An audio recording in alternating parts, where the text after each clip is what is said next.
रोहित और कोहली कमिटेड नहीं है, क्या बात कर रहे हो यार। এক্স্যাক্টলি এটাই রিয়াকশন ছিল আজকের ইনিংসটার পর। মানে সত্যি Kohli is the greatest white ball player ever, no doubt about that. I think মানে আমরা দেখুন, যদি সচিন তেন্ডুলকারের কথা আসে, Sachin Tendulkar is greatest of all time, he is the best cricketer for me personally. And but white বলে যদি স্পেসিফিক্যালি আমাকে বলতে হয়, আই থিঙ্ক কোহলি একটু ওপরে, প্লিজ ওকে স্থান দেওয়া উচিত। বিকজ দিস ইজ আনরিয়েল ইয়ার, 52 সেঞ্চুরিজ, 83 ইন্টারন্যাশনাল সেঞ্চুরিজ, 100টা ম্যাচ কম খেলেছে ভাই লোকটা।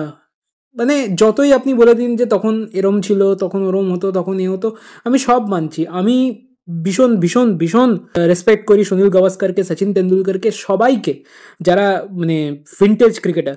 বাট সামহাও কোহলি তাদের থেকে একটু একটু বেশি ভালো, একটু বেশি ভালো হোয়াইট বলে। এইটুকু আপনি মানে মেনে নিন, প্লিজ মেনে নিন। 0.5 আপনি দিয়ে দিন কোহলিকে, বিকজ হি ইজ মানে next level man, next level. মানে একটা মানুষ কি করে এত ভালো হতে পারে। এনিওয়ে, কোহলি বন্দনা করতে শুরু করলে আমি থামবো না। রোহিতের 50টাও ভীষণ ক্রুশিয়াল ছিল, যদি দুজনে টিকে যেত না আজকে এবং 40 ওভার খেলে দিত, আমি বলতে পারবো না রানটা কোথায় যেত। স্টিল একটু রানটা নিচে এলো, কারণ নিচের দিকে না ক্ল্যারিটি নেই আমাদের ব্যাটিংয়ে যে কে ফিনিশ করবে। Because Rahul as finisher I don't think so এটা খুব একটা ভালো জিনিস হচ্ছে। এক্সট্রা প্রেশার দেওয়া হচ্ছে একটা মানুষের ওপর, টু মাচ এক্সট্রা প্রেশার দেওয়া হচ্ছে। অ্যান্ড আই থিঙ্ক ও 5এই খেলা উচিত, নিচে ওয়াশি অ্যান্ড জাড্ডুর খেলা উচিত। বাকি জয়সওয়াল আর ঋতুরাজের জন্য খুব বাজে মিসড অপরচুনিটি ছিল, আজকে খুব ভালো পিচ ছিল। হ্যাঁ, ডেফিনেটলি যতটা ভালো সেকেন্ড ইনিংসে হয়ে যেত ততটা ভালো নয়। সেকেন্ড ইনিংসে Harshit Rana is too good as a bowler.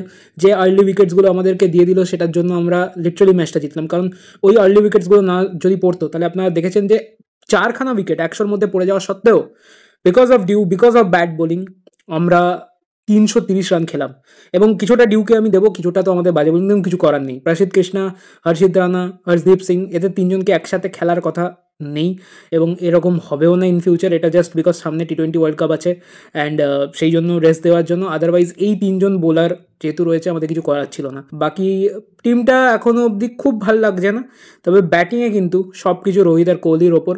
বাকিদের কিন্তু এবার একটু স্টেপ আপ করতে হবে নিজেদেরকে, এটা কিন্তু খুব হাই টাইম। বাকি দেখা যাক বাকি দুটো ওডিআইতে কী হয়। আর সাউথ আফ্রিকা রভেল কাকে করে সেটা বোঝা যাচ্ছে তো।